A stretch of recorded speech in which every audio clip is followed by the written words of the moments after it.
Kia ora koutou. If we can find our way to our seats again, team, we're on air and live stream. Just to warn you, this is an open briefing that has been advertised, and we are live streaming this one. So I look forward to lots of smiles and the normal fantastic behaviour in the chambers, and plenty of good questions. All right, so I'm going to hand it over to Mike Mendonca, and I always pronounce your name incorrectly, Mendonca. Soft C, thank you. Yeah, Thank you very much. Mendonca. Yes. Yeah, sorry, Mike. I will get your name correct, and you can introduce this briefing for us. Thank you. Kia ora, thank you very much, Deputy Mayor Lawrence. Good afternoon, elected members. Welcome to the third briefing in how we might better look after our existing infrastructure before we add more stuff in. We think it's really, really important that we take care of what we've already got, and we'd like to give you a really clear picture of the state of what we've got and how it's going, and the good things and the bad things about it. I'm really pleased to introduce Steve Miller. If you haven't met Steve already, Steve is the manager of Aquatic Facilities, and down the back we've got Shelley and Kat, who are his erstwhile left and right hand women. I have to say that in terms of the staff that we have at Aquatics, they're top notch. They're the best in the region, actually, and so we're really lucky to have Steve and his team on board, and they run a really, really tight ship, as you're about to find out. So you've got 3 major pools and 2 splash pads. They're in various states of repair at various ages. Steve's going to step you through each of them and some of the issues we have with each of them. Just to give you an idea of scale, and Steve will talk in more detail about this, last year we had about 300,000 people through the door. It's a big business, and it actually draws people to the district. So we're really keen to talk about that strategically as well as operationally, and what we might do as next steps. I know Steve's got some ideas around that as well. But the last year we had was the busiest since 2014. Things are really looking up in this business, and we market it hard. We do charge people to come in the door, but Steve and the team run a really tight business that kind of produces really good outcomes, both economically and socially. In fact, one of the things I love about going to the Coastlands Aquatic Centre is looking at the cafe there and looking at all the people who actually are connecting. So it's not just a place where people go to swim, it's a place where people go to connect. So I think that socially, our pools play really, really important in our community. And increasingly, again, as Steve's going to talk to, in Otaki, we're making real inroads with mana whenua up there. So that's something we're really, really proud of. And I know Shelley will be beaming with delight with her success. She's the one that's actually driven most of the stuff up in Otaki. But one of the things is, as usage goes up and the numbers go up, revenue goes up, it's great, but actually costs go up as well. And the need to renew stuff actually becomes shorter and shorter. So we want to share with you today some of the challenges we have strategically with our assets. And I keep talking about assets in a really kind of hard way, but actually fundamentally the pools are about people, just like libraries, they're about people. And Steve's got some real issues with staff. While in the libraries we have issues, we have older staff who are of a certain profile. In Aquatics, we have an entirely different profile and entirely different challenges that come with managing that workforce. But that's enough from me. I'll hand you over to Steve, who's going to race through 15 minutes or so of slides, give us a little bit of time for questions. Thank you, Steve. I noticed the time shrunk, Mike. Thank you. it was 20 this morning, I'm sure. Do we have the slides? Do I have a clicker? Thank you. Top button.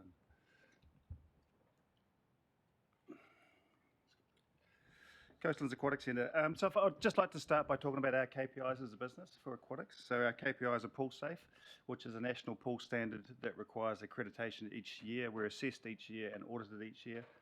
Every year, several improvements come through from the team of auditors that circulate the country. So every year we pass that at each pool, and that's a big part of what we're doing heading into October, November.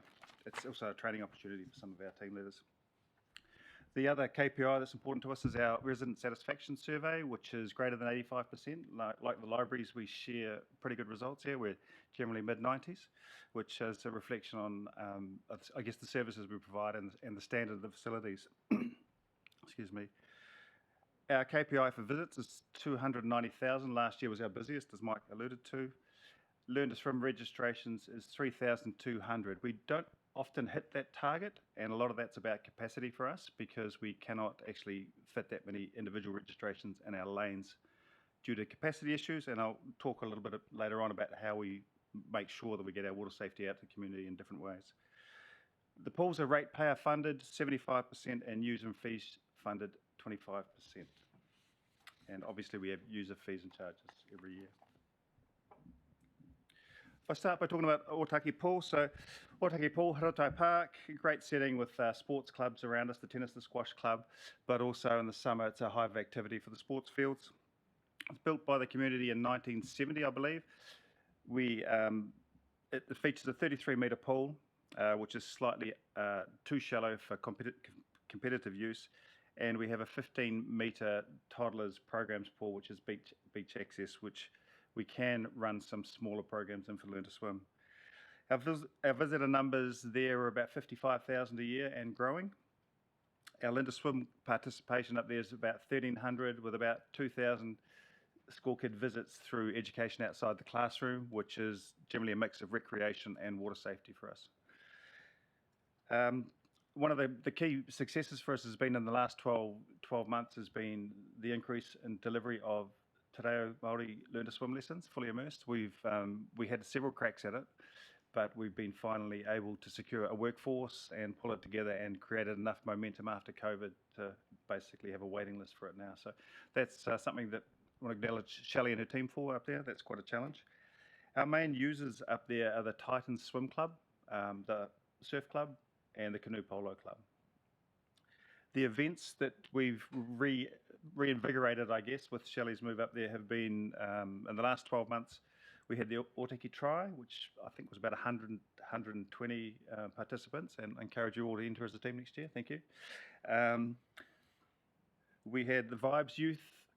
That was pretty much a music festival for teenagers rather than youth, and that was done in partnership with some local businesses. So we're really happy to be involved with that. Whānau Day went really well earlier this year, so something that was helped put together with the marketing events team. It was another success story for us. And the most recent, I think that was around the first school holidays or February, we hosted Splash Save, which is a national initiative that we bought into for basically water education for under 8s or under 5s, and it's an education program that involves the parents as well as the kids, so it's the kids and parents working together. As I said, we've created a role up there. Several years we had Kim Butler up there as a coordinator. We found it hard to find a replacement for Kim, so when we saw the need to try and grow our attendances and get better connections into the community in Otaki, I decided Shelley was the right person for that, but we knew we needed to actually get out into the community, so Shelley's role is 50% operating the pool and managing the team leaders, and 50% working with the local community, trying to get better attendance. And we've basically forged a lot of good relationships already with the schools, the wānanga and local iwi, and the more we talk to them, the more interested they are in working with us. So those are the opportunities for us up there, is basically to continue Shelley's good work and continue with the Te Reo work. And our opportunities, we are now basically starting to roll out a bit more education in Te Reo Māori through our workforce, particularly up there. And I don't know the numbers that we're actually of young lifeguards that we've employed that speak Te Reo, but they're on the increase. So we're really thrilled with that. It's helping us engage with the community better. The main challenges in this facility are around the aging plant room for the main pool.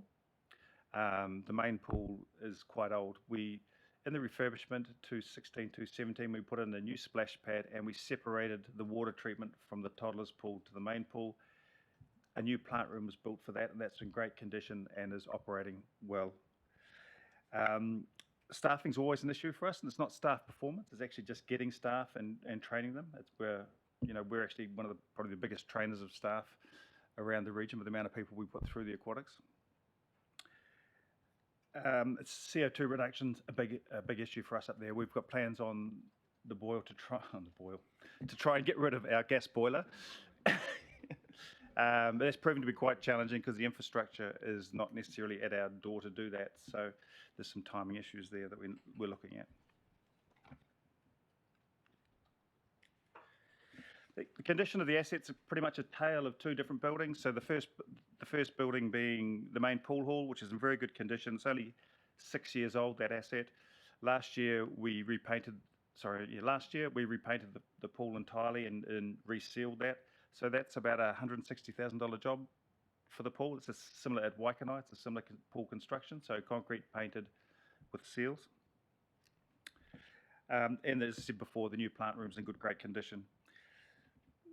The second half of the story is the changing rooms in the old plant room. The changing rooms are essentially old converted Waikanae changing rooms with slight improvements. So it's very hard for us to put any new heating in there. Essentially, we're trying to heat a tent. So you'll see in the next slide, we're talking about the next stage of completing the upgrades that were planned a long time ago. The second part of that issue is the main pool plant room is quite aged.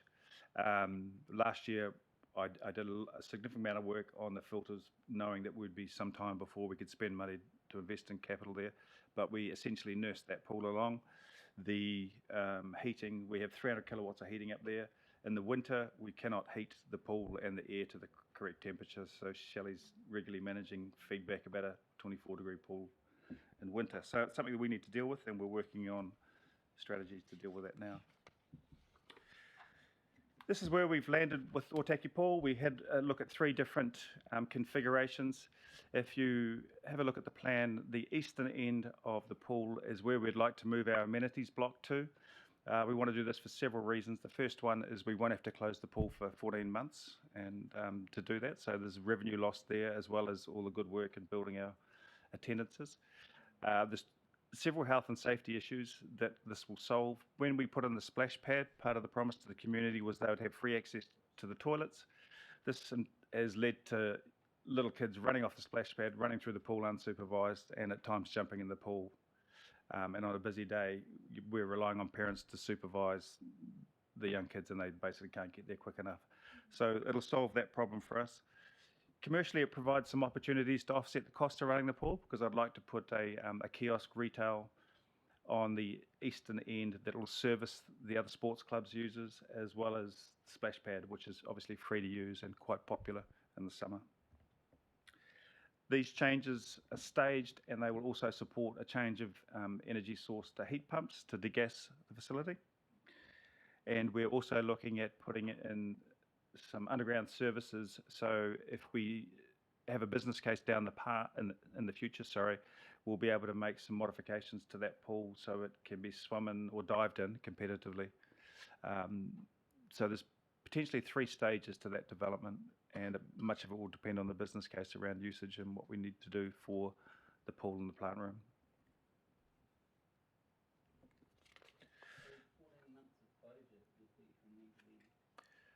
I'd have to look at that schedule, because we've obviously got 3 pools that we try and manage different closures and requirements on. So yeah, it's our preference not to do it because of the disruption to attendance. Just for those online, that was a question just related to the 14 months closure, when that would be.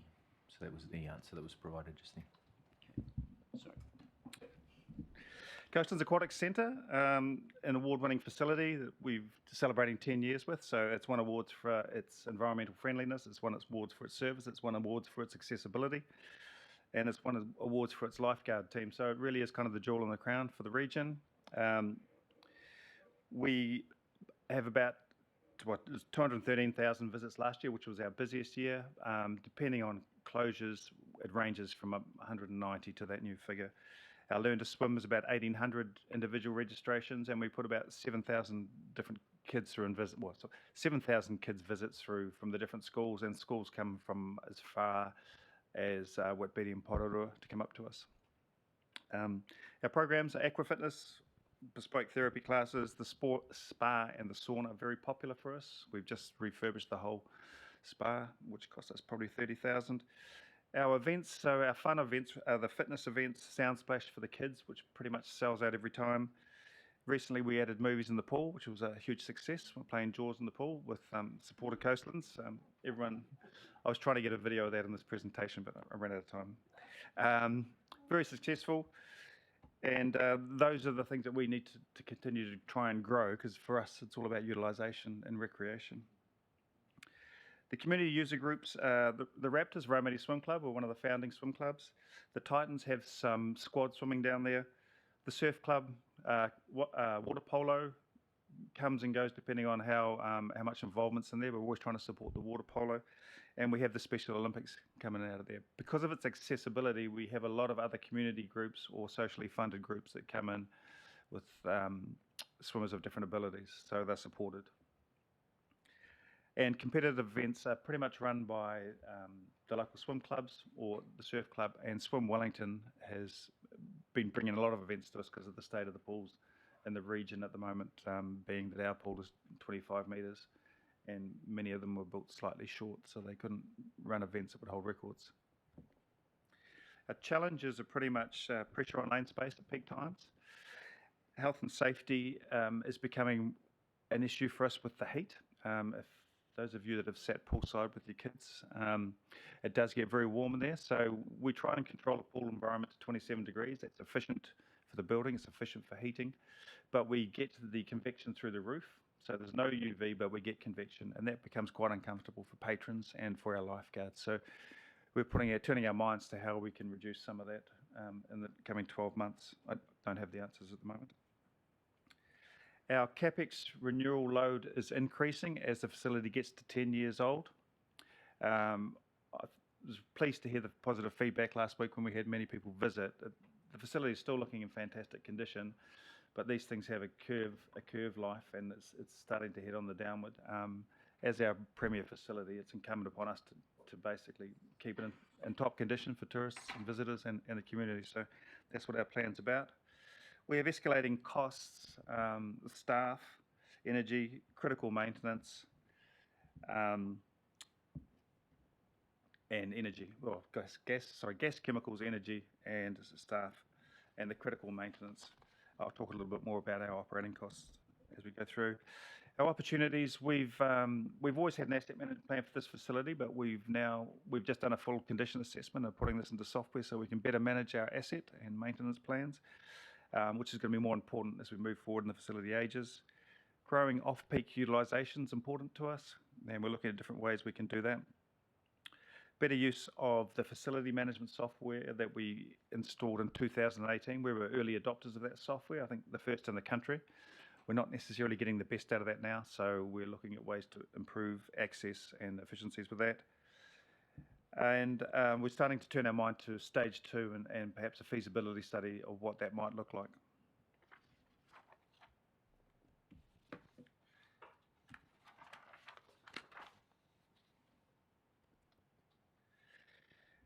Asset condition's good to very good.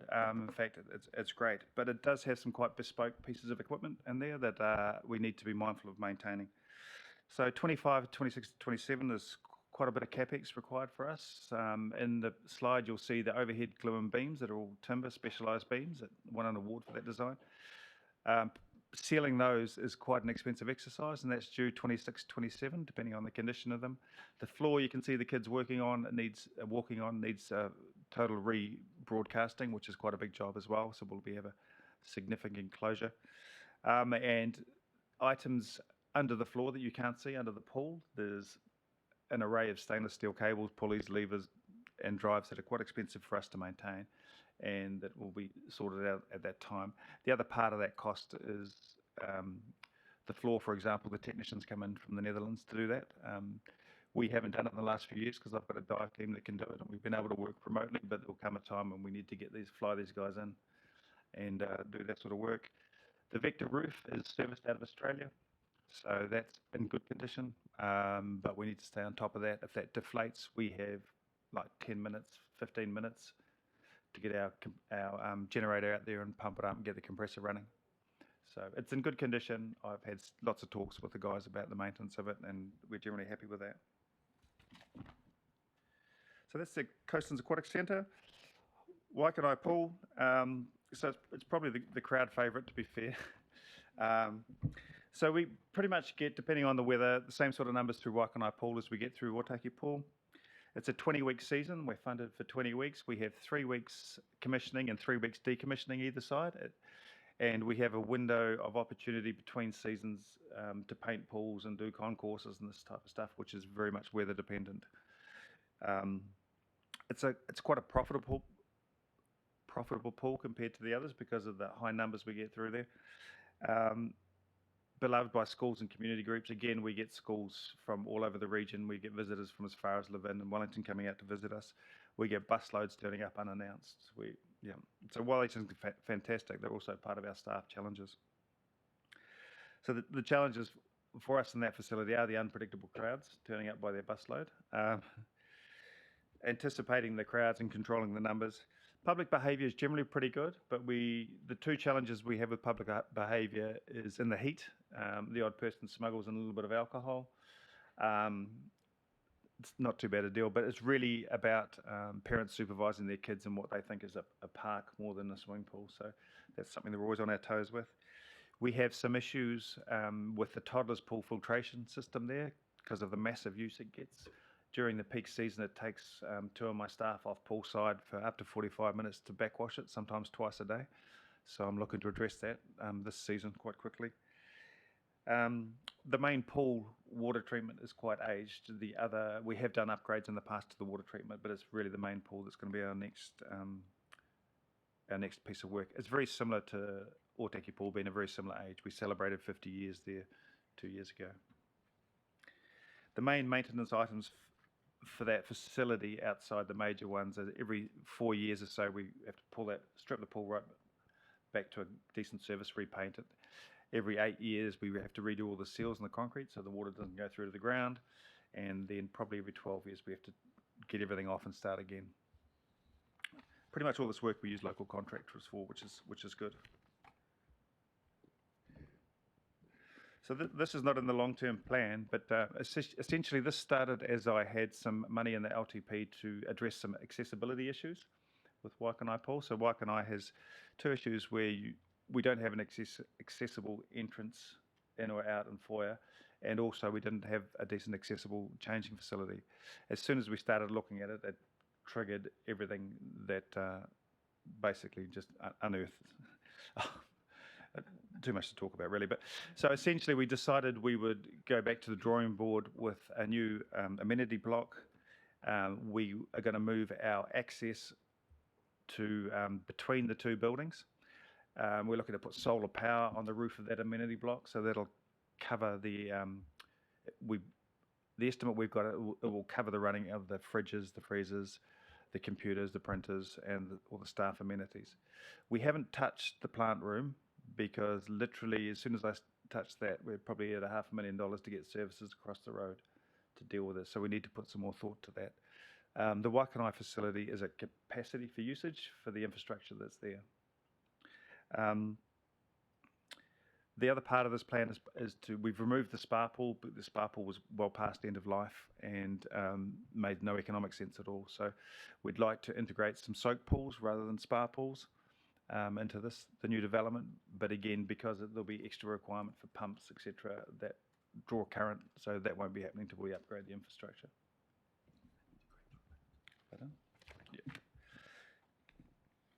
So this is just an overview. You'll see the solar panels on top of the building. This job's away getting a QS at the moment to give us an indication of what it might cost us. Very big part of our job's our people.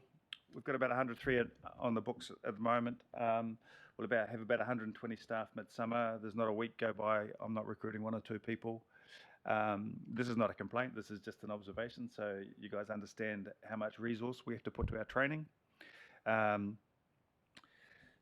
management structure since I've been there has changed to reflect what we need to do in around training. So we've got a 0.75 training coordinator.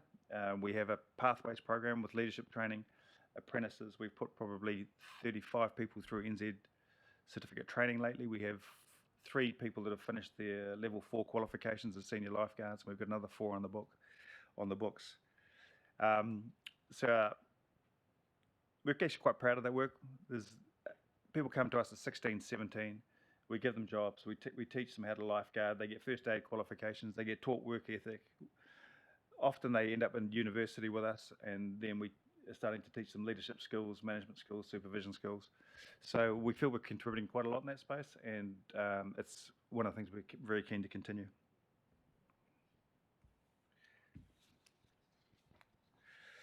The nitty-gritty, operational costs. What you see there is a couple of filters. These are the filters that run our pool, small pool at CAC. Those filters get taken apart every 6 months, and then for a clean, and then every year. Every year, that's probably $5,000 to $7,000 per filter. And every filter just to clean out is a day for someone off poolside. They are the mid-size filters we have. We have two with twice that size. And I guess what I'm trying to highlight is the costs of maintenance and the ongoing maintenance that needs to happen to maintain our quality. We have just employed a maintenance coordinator. With the challenges around the workforce, we felt it was important to get that skill in-house. So we've got a practical person with some experience, and it's going to be taking on all that work for us. That means that our team leaders don't need to worry about coming off the pool to deal with this. It can be dealt with by someone internally. The main issue for us is our operational budget for staff. So since I've been there, our minimum wage for lifeguards has increased 56%.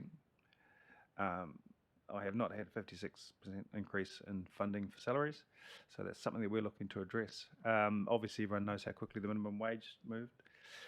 There is some relativity with us, but 80% of my staff would be operational and would sit under the $33, $34 an hour mark downwards. So all the changes to the minimum wage have made quite a difference to relativity for us that we need to address. Other costs for us, chemicals and testing have gone up probably about $60,000 in the last 2 years. So this is the testing we have to send away to get done, the testing we do ourselves, and the chemicals provided. The cost of contractors and the expertise required to run UV and water treatment systems is going through the roof, and there's also a shortage of those staff now, particularly with Three Waters. They're all heading to different Three Water entities where the different packages on offer for them. And energy costs, while I haven't seen the latest increase, I know that I've forwarded it to the appropriate person in council.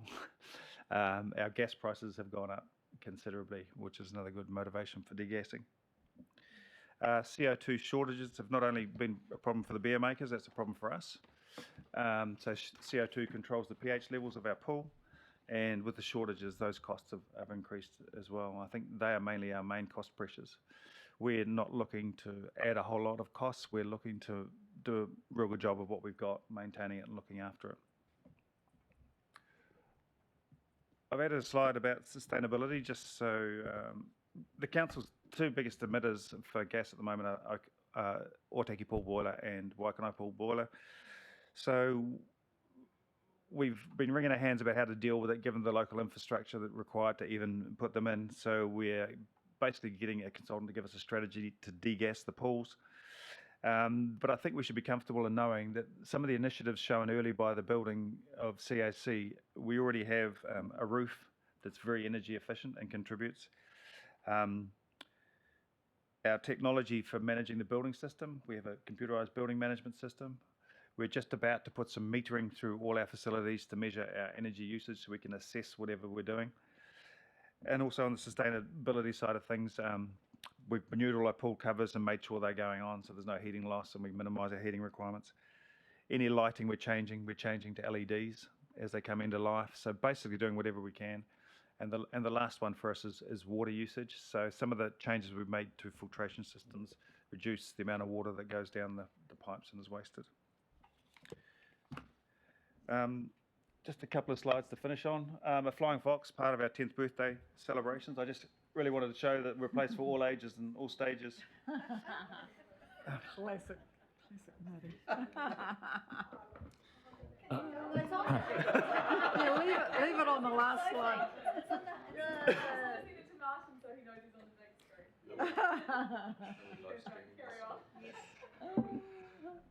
Thanks, Steve. Thanks, Mr. Look, that's a whistle-stop tour of our aquatics facilities. I'm aware that we've gone for 27 minutes, but just happy to take any questions. Can I just make one point though? That's that the aquatics facilities, when you think about what they do and what people do in there, and the future for local government and our focus on well-being, there's a real kind of concentric circle between well-being and what happens in our aquatic centre. In fact, Steve's already got a physio that has a concession in the CAC, and there is a real alignment with health outcomes. So we're thinking strategically about that, and if we do feasibility studies into the next big thing around aquatics, it'll be very much in the wellness space. that's all I really wanted to say. Thanks very much for your time this afternoon. Have you taken any questions if you've got time, Lawrence? Fantastic. Thanks, Steve. Thanks, Mike. Very comprehensive briefing there on the bonuses of our aquatic centres, but also the challenges that sit moving forward. We've got a few questions. Liz? Yes, thank you for that presentation. Just in regards to the CAC, you mentioned very fleetingly you're looking at stage 2. I'm just wondering what that is. And I do recall that when it was first built, due to a shortage in funding, it was only ever, a fraction of what it was intended to be. And my understanding was there was provision for it to be extended at some point in time. I just wondered whether that is what you're contemplating as stage 2 or something else. And if that's not it, is that something that we should be looking at some point? Thank you for the question. Yeah, you've hit it right on the head, really. That's what we are looking at, is what we can do with stage 2. Sport New Zealand and Sport Wellington has done an assessment of the local competitive environment and facilities available. So we'll be taking information from them, what's available regionally, and then looking at what sort of a best business case and feasibility for what we can add beside the pool on the footprint that was originally designated, I guess. Yeah. I haven't done much more than that, to be honest with you. Yeah, just to be miserable. So there's been talk of it. We're thinking about a feasibility study, but there's nothing more than that. There's nothing in the LTP at this stage. So the feasibility study would probably be the first Yeah, step. well, because I think it's a long-term plan, isn't it, really? But to me, it seems to have a lot of potential, to have, like a full-sized facility that can be used competitively for international competitions or whatever would be, something that's attractive, I would have thought, Yeah. And the other question is just in terms of what you wrap around it, like particularly in Otaki, where you've got a pool in the middle of quite a big park. That's my understanding. So, what other kind of sporting things can be put in around that in a complementary fashion to make it like a complete destination of sporting activity? So, are we thinking along those lines in terms of complementary sports that could be based there? So short answer is yes. We have 6 destination parks, and Haruatai is one of them. Waikano Park is the next priority in terms of development, but Otaki is the one after that. So we're absolutely thinking about that, councillor, and also working with iwi, who own a lot of the land, adjacent land. So there's a massive opportunity in Haruatai Park for a cluster that is recreational waste. Yeah, just that, like I noticed there was quite a discussion on Facebook last week, I think it was, about the paintball operation in Lindale that is struggling to find a place to relocate to because it's been forced out due to land being required for housing. Is that something that we could potentially look at finding a home for in association with some of our other sporting facilities? That may not be the right place to ask to be honest with question, you, but I haven't given that any thought, to be honest with you. We'd have to have a look at that and what the implications are of paintball and on. We're doing all this work on our reserve management plans at the moment, and not all recreational activities are compatible. So we need to look here, dogs and ponies at Waikano Park, for example, versus paintball. So we need to kind of give that some good thought. But I wasn't aware of that, but we'll have a look at that now that you've raised it. Yep. Okay. Thank you. Yeah. Bernie. Thank you. Good, excellent presentation. And I'm a regular user of the Aquatics Centre, and I find that the lifeguards do an excellent job. So, but you'll find in the morning, it's not so much kids, but many seniors are using that pool. And so instead of having a flying fox, which will not be satisfactory for seniors, you could look at maybe they drop down into the water. I don't think you may wish to look at maybe devices around the world which are user-friendly for older people or for senior people. But you do a good job, I must admit. Thank you for those kind words, Councillor. We've recently been to Waves, which was at Aquatics Conference, so I personally didn't attend. So I know Shelley Ashton did, so I will ask what equipment was presented there, and we'll have a look at that and maybe come back to you, Bern. Thank you. Jocelyn. Thank you. So excellent presentation. I'm a pool user, and obviously you know that my son, he was a lifeguard, and so I've seen it from both sides. I suppose it's great that renewals and improvements are being looked at for these pools, and I'm just wondering specifically about the Old Taki one, and maybe even for the Waikanai pool, about how you develop these in a sustainable way. So, for example, is solar power or wind power being considered to actually partially heat the water?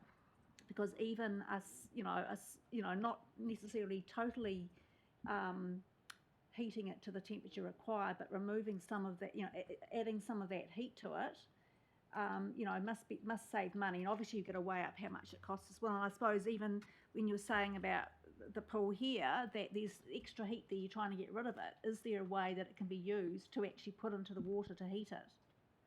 So, I suppose this is out there, but it's one of these, as the chair of the Climate and Environment Subcommittee, this is one of the things that, I'm looking at, I'm conscious of, and I think other members of the subcommittee are, about being innovative and thinking outside the box. Yeah, thank you, Councillor. So I'm passionate about that stuff, so I spend a lot of time learning about it. I do know that there was feasibility done for solar at Otaki Pool, and it wasn't proceeded with, my understanding, due to the roof, the structure of the building wasn't suitable for it, and also there were some issues around warranty. Our recent study conducted for the plans you saw for Otaki Pool, there was not enough capacity to roof space, literally, to provide a sufficient heating. Pools suck a lot of energy. The Otaki Pool in the summer actually can become too hot, as can Waikanai Pool, so they actually overheat. Yep. And I've been asked at times to cool them down by adding cold water, which I've declined. Coastlands Aquatics Centre, the roof provides the extra heat. A practical illustration of this was the second round of COVID, when I closed the facilities. Instead of shutting everything down, I reduced what we call the set points on the water temperature, and we had a patch of good weather, and I think it took about 3 or 4 days for it to drop 2 or 3 degrees. So the roof's very, very effective. We're constantly looking at emerging technology and how to use it. I don't think it's quite ready for some of the ideas that you have at the moment, but we're studying all the time, and it'll be part of the degassing strategy that we're looking at doing. I know Wellington City Council's got it underway at the moment, also different alternate. Thank you. So do you know if there are any pools around New Zealand that do use either a combination of solar and or wind power to either heat, cool, or utilise the energy from the elements? I'm not familiar with any new pools that have been built that way. Because to me, obviously upgrading these is going to cost a lot of money, and it's if obviously I don't know the cost, but being able to future-proof it with technologies that are going to be sustainable, to me seems something that's worth considering. One thing we did research was Waikanai Pool. So the solar panels we've sized there should run that space, but it will also be able to contribute back to the grid when we're not open. So there's potential. It's a bigger picture, I guess, is to say. It's probably there's no one thing that'll help us with this one. But can I just assure you, Councillor, for every council-owned asset that has a roof, we see the roof as a potential solar. So every time we do a renewal or upgrade, we assess it for its feasibility for solar. Sometimes the configuration doesn't suit solar panels, but sometimes we might do it anyway because it's the right thing to do, or because of the signals that it sends. But we're very sensitive to price as well, of course. So we are making that almost business as usual with respect to solar, at least.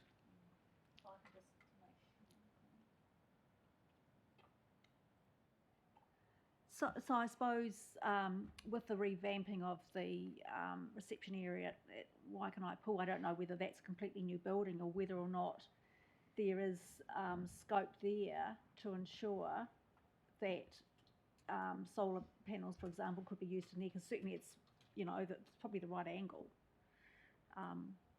Or whether that hasn't been considered, thought about at this point in time. Yeah, if we could go back a slide, you'll see the solar panels on the roof. So those squares are solar panels, are they?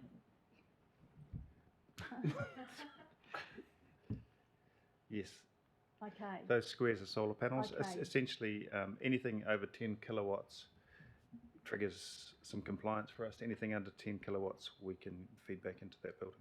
And so that's what's going to feed basically all for the admin stuff. That's all it would Yeah, do. but nothing more. There's not enough power in our side of the street to add even an electric barbecue to that facility at the moment. Okay. Thank you. Thanks, Jocelyn. Nigel. Yeah, just to, Liz mentioned stage 2, and I know you mentioned stage 2 at the Flying Fox opening. So is stage 2 just a sort of a broad concept at this stage, or is there, is there room for the idea of, a water park, a splash planet for Kapiti Coast, a major tourist attraction, given the land that is around it? So is that something that we will even think about, even if it's subsequently rejected? But it seems like there might be a case for that. It's actually my preference. My preference is to acknowledge. So I see Kapiti as we've got cycle trails. We bring lots of tourists in. I think we need to grow our therapy side, so we have more hot pools and cater more for that demographic. But then we bring tourists and do a similar to Hamner Springs sort of scenario. I might get told off for that now. No, again, I just want to temper expectations. So we think we will need to do a feasibility study first, and one of the ideas we want to bring to you for the LTP is how you feel about potentially doing a feasibility study. Yeah. Well, honestly, we've got an idea about indoor sports centre as well. There's a whole bunch of stuff, roofs on netball, all sorts of stuff. So we've got to pay for the stuff somehow. Yeah. And I just wonder how this fits in with our economic development, and what they're. Yeah, that's that sort of stuff about how this plays into that. And I take Steve's point that this it lends itself very much to the kind of tourism that we're looking to attract anyway, and also that well-being space which you alluded to, Mike. That we've, I think is Yuri Heinzen, he's in there, right? So yeah, I could see chiropractors and the needle people, acupuncturists. Yeah, you jump in to the pool discussion. Are you okay holding for a sec, just Sophie? picking up, I just wanted to, hope you don't mind, Sophie, sorry. But yeah, look, I sit on the EDKB, Economic Development Kotahi Tanga Board, and who looks after tourism and visitor attraction. So the well-being side of things is very much part of what we want to promote in Kapiti, because the research shows that tourists come from Wellington mostly because they want to rejuvenate, relax, refresh, etc., etc. So that's a key plank of our tourist strategy. Just by the by, I have just about a week ago launched a wellbeing collective for Kapiti. So it's a collective of wellbeing practitioners, and within the space of a week we've now got 45 people signed up to that. And so what we're wanting to do is promote Kapiti as a place you come to for wellbeing, a la Hanmer Springs, but we're thinking more Byron Bay, Bali.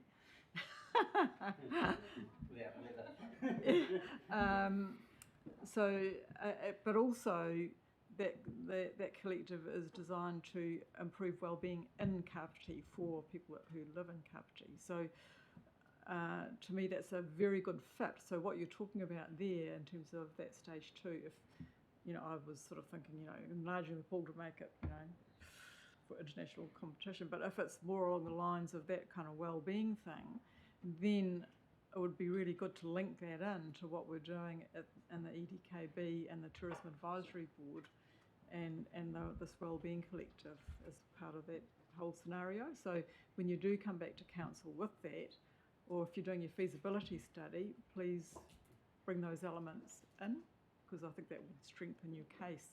And you're happy to talk to you more about how you could do that. I think there's a few threads there because 2 of the pools are at destination parks, and the destination parks are designed for exactly that reason as destinations. So I think that with the CWB thread as well makes for a pretty compelling story. Sophie.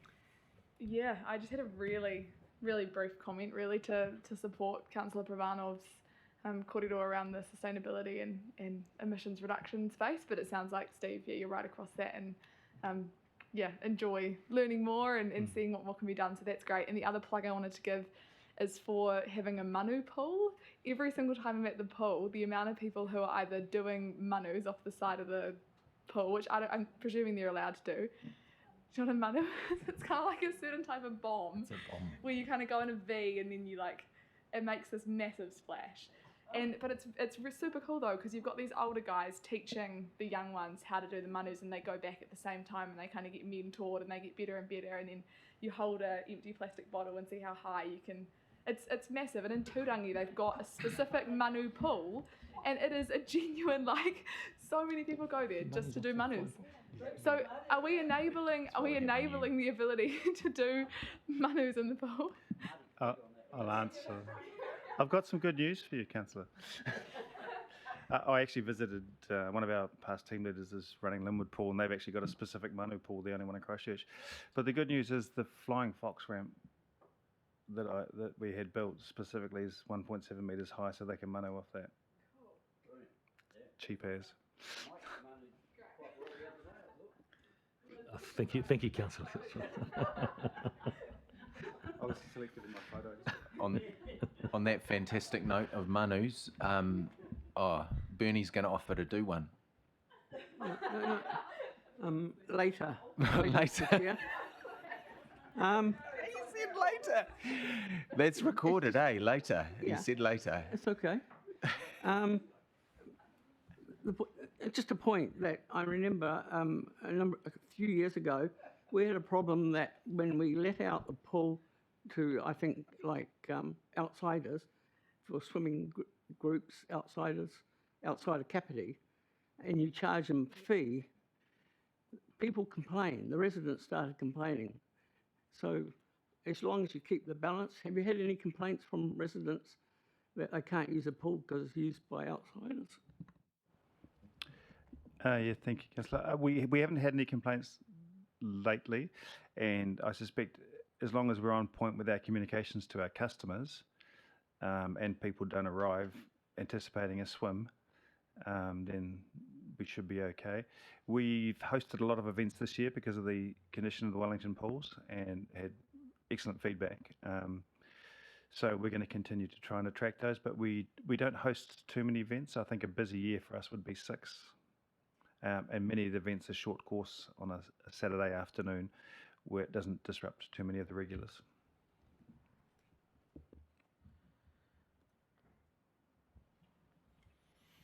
Right, I don't see any other lights on, so I assume that's a good conclusion to a very comprehensive briefing. So thank you so much for that. I think there's some challenges for us moving forward in terms of the increasing costs, as with most of our assets. But I think we're aware that this is a really positive thing for our community and for our economic development as well. So thank you for all your work in that space. I should have mentioned we'll be taking the formal asset management plan to the Strategy, Operations and Finance Committee next month, as we do with most of our asset management plans. We look forward to that. Awesome. Great. Thanks, everyone. I appreciate your attention this afternoon, and thanks, Steve and Mike, and staff supporting.